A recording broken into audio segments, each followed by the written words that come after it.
Thank you, Lindsay, and good morning, Kansas from Oregon. I'm Erin Lageson, and I am the presiding judge of Department 3 of the Oregon Court of Appeals, which is Oregon's Intermediate Appellate Court.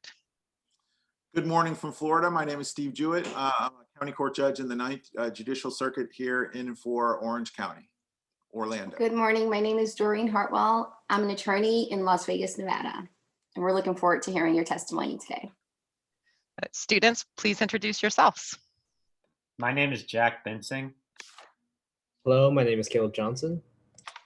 Hi, my name is Caroline Flanagan. My name is Shora Ramanujan, and we are all seniors in Mr. Ken Thomas's We the People class at Blue Valley Northwest High School in Overland Park, Kansas. Terrific. Well, as you probably know, today we're doing question 2. And that question is as follows. Start with a quote from Thomas Jefferson. A Bill of Rights is what the people are entitled to against every government on earth, general or particular, and what no just government should refuse or rest on inference. Do you agree or disagree with Thomas Jefferson? What are the advantages and disadvantages of a national Bill of Rights as compared to state bills of rights? And finally, what are the differences between positive rights and negative rights, and which are more important to the preservation of liberty? You may begin. American government aims to maintain a mutually beneficial relationship with the people who entrust them to safeguard their liberties. We agree with Thomas Jefferson's notion that everyone is entitled to a Bill of Rights in order to be protected against government intrusion. This perspective stems from the Anti-Federalists, who were suspicious that a powerful, centralized government would soon resemble the English monarchy whose persecution they have once fled. The Bill of Rights exemplifies the Enlightenment ideals of a social contract that protects individual sovereignty. Specifically, the social contract is cemented through the consent of the governed, or the idea that the exercise of government power derives from the consent of its constituents. The logical implication of this is John Locke's concept of individual natural rights that would be protected from the intrusions of a government created by Americans. Furthermore, it is important to note that none of the first 10 amendments to the Constitution are specific to American citizens, but rather anyone located within the jurisdiction of the United States. Jefferson's reassuring sentiments were reflected in the Bill of Rights, which protects specific liberties such as the freedom of speech for individuals such as undocumented immigrants. In contrast, the Alien Sedition Acts passed in 1798 ran counter to the ideals of the Bill of Rights, as the legislation violated foreigners' First Amendment freedom of speech if they were deemed a threat to Federalist principles and thus national security.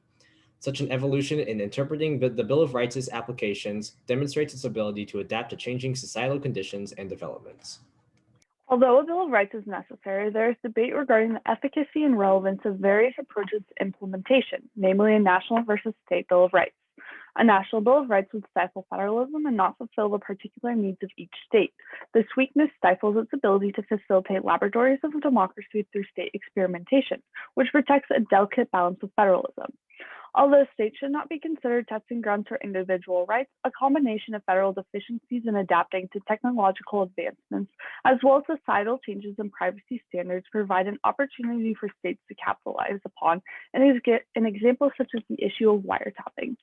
Additionally, scholars highlight the difference between the Supreme Court declaring an invasion of individual rights versus local decisions predicated upon a state Bill of Rights, as the latter is more effective in local enforcement.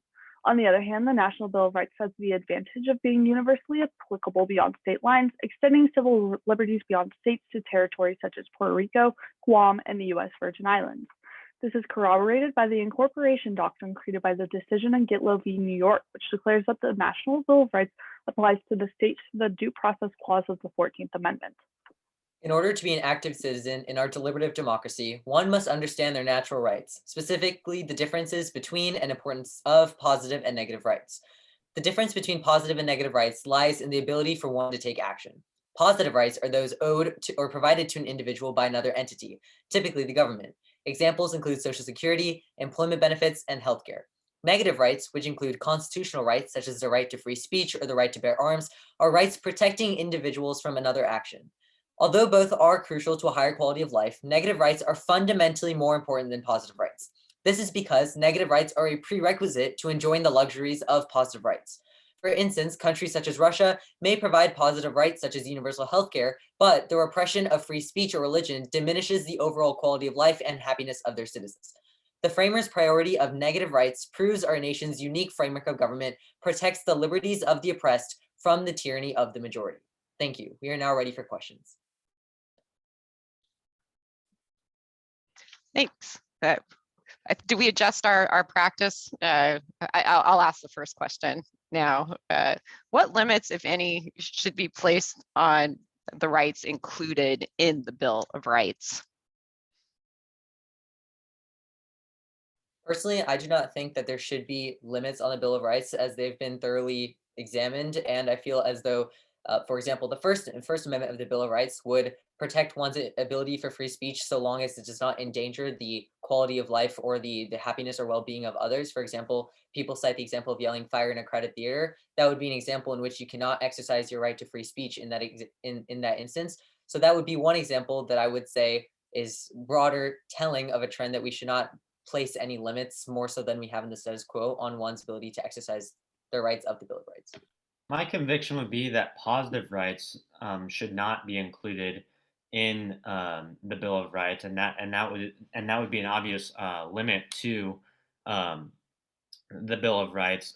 So the right to health care, the right to a public education, is something that should come with the Bill of Rights, but it shouldn't actually be in the Bill of Rights. The Bill of Rights should only contain negative rights, such as freedom of speech, freedom of religion, freedom of the press, and things like that. So positive rights have no place in the Bill of Rights.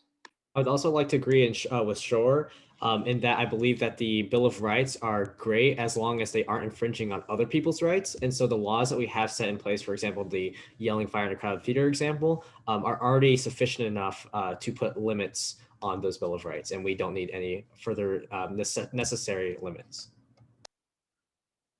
Are they fluid at all? Is anything in the there we go. Are the Bill of Rights, those negative rights, are they fluid in any way? As I know you said that they must be. You must be considering them fluid because there are some situations where your First Amendment rights are impinged upon.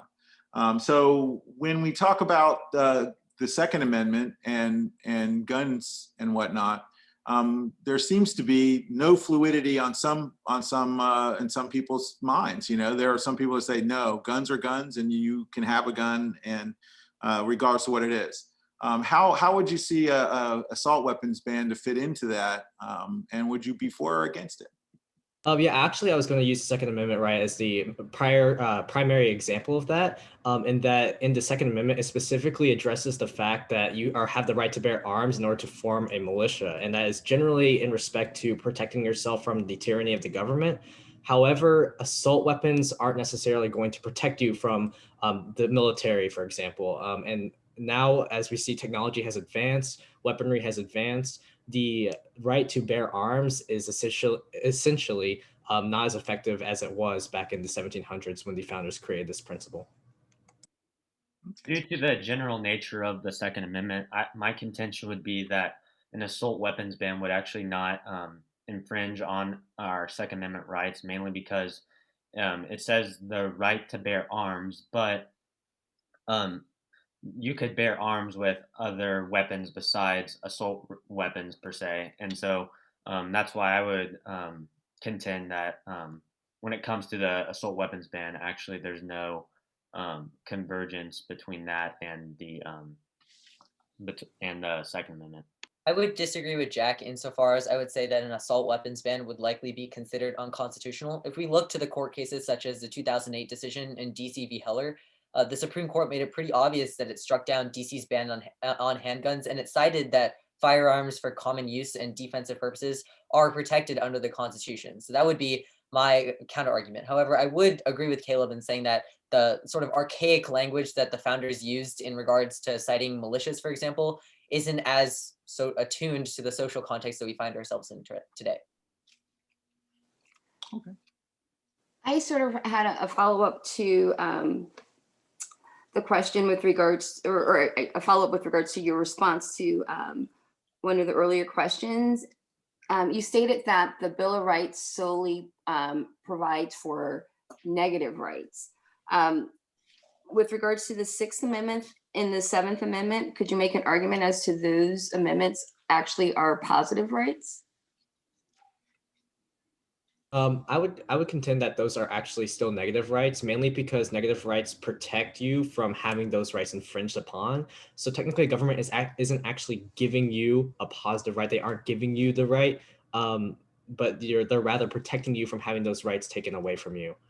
I would disagree with Caleb in saying that the Sixth Amendment specifically does outline certain rights that can be argued as positive rights, because the idea for the accused to have an assistance of counsel for their defense in a criminal prosecution is an example of a liberty that the government owes to a particular individual that would be considered an example of positive right. So with regards to the Sixth Amendment, I would say that that could be considered a positive right. I'd like to add to what Shore is saying, that the Sixth and Seventh Amendments add to a specific right, whereas in other examples of positive rights, there are more tangible items given to you in the example of Social Security or healthcare. In your prepared remarks, you talked about state constitutions perhaps providing grounds for the laboratory of the states in terms of changes in technology. You mentioned wiretapping specifically. Could you elaborate on what role state constitutional rights or state constitutions could play in developing our sense of our rights in light of changing technology? So the advantage of a state constitution would be that certain rights are given to the people that maybe that are important in California, but maybe not in our state like Kansas. Or so it kind of gives the states some autonomy. So that would be definitely a key advantage of a state bill of rights. In addition, with regards to the example they had cited in terms of wiretapping, we would contend that the federal Bill of Rights or a national Bill of Rights isn't as attuned to the technological advancements that create hazy areas in terms of the right to privacy. We would say that the localization and the ability for states to adapt to such technological advancements makes them more effective actors at ensuring that those individual rights are protected at a localized level. In addition to what Jack said, we've also cited examples that said that local law enforcement, as well as just local authorities, are more prone to respond to state Bill of Rights as they are to a federal Bill of Rights, just because of just because of how close they are in proximity to the state in which those bills of rights occurs within. So we would contend that a state bill of rights can be advantageous not only in adapting to technology and technological advancements that the National Bill of Rights does not take into account, but also in making sure that it is enforced effectively. I would also like to point to the rigidness of the national constitution and the difficulty it takes to actually propose amendments to the national constitution. You have to either have the 2/3 proposition in Congress, or a 2/3 of the states proposing, and then having 3/4 of the states actually approving the amendment. And so in that, we see that it's very difficult to actually propose these new amendments, especially to very specific technological advances like wiretapping, and it would be much easier for individual states to adapt to these changes. One thing that I had Go ahead. Go ahead. One thing I had to mention earlier is that specifically the issue with the National Bill of Rights is that it does not outline a specific right to privacy, but rather the courts had to derive a zone of privacy from penumbras in the 4th, 5th, and 9th Amendments. All righty. Good job. All right, thank you very much. That was a fantastic presentation. Your prepared remarks were answered the question really well, and was very responsive. What I particularly liked, and this is partly because I come from the state of Oregon, which is a strong proponent of independent state constitutionalism, your discussion of the role that state constitutions can play in terms of sorting out how these rights that are listed in the Bill of Rights, and it's true they're awfully similar to how they're listed in the federal Constitution, but the states have a big role in these changing times, and I thought that was a very insightful observation. It made me wonder if your own state courts in Kansas have been doing some things in that area that made you aware of it, or I was wondering. I wanted to talk more with you about it because I just thought it was very, very interesting. And I'll say that I'm not sure everybody understands that the states do have that freedom and that there can be the advantages. And I really appreciated, hearing your understanding of that. Yeah, really good. Great job. I thought the opening statement was right where it needed to be. You answered the question. In fact, I think you answered all of the questions that are in there. There was a portion that dealt with each part of the major question as well as the two sub questions, which I haven't seen yet, and I thought that was really well done. And on the issue, I want to echo a couple of things that Aaron said. I thought that was very interesting. The state constitution. That's one of the things that I usually ask about and I didn't get there because you guys took it down a different angle that was better. I mean, mine's really basic about whether there's a conflict between the two. And then I think that the last, Caleb right in through there in the end, the reason why that will work is because a state constitution can be amended pretty quickly, pretty easily. And the federal constitution, of course, is very rigid. It's almost impossible. So I think that put together are all, you need to talk a little bit more about that in that area if it comes up again. But it's definitely a strength for you guys. That's a whole other issue that really isn't, I mean, it's in the question, but it's not, it's something that we've been asking about because we're interested in. Good job. I really enjoyed it. Appreciate it. Time went by quick. That's a good sign. It was over before I could ask. I don't even think I got a second question, which is that tells you something. If we only went around one time and then it's going good. Thanks. Yeah, I agree with the remarks of my co-judges. I thought your prepared remarks were really well done. And like Stephen said, you hit everything. You really answered every sub part of the question. Obviously, in addition to stating right out the gate that you agreed with the quote. I thought that your responses to the questions asked were really good. And I liked the fact that you had different opinions and all of your opinions were valid and supported. And I think it was Caleb, I asked with regards to the 6th and 7th Amendment, whether or not those were positive rights. And you had arguments for why they could for the 6th. I think Sharir said it could be a positive, and Caleb said, no, it's considered negative because it's there to protect the people. I thought that you all had a really good grasp of the principles and your understanding and application of the law, the history was great. And it was really a pleasure talking with you today. So thank you. Thank you all so much. Thank you, Thank you. guys.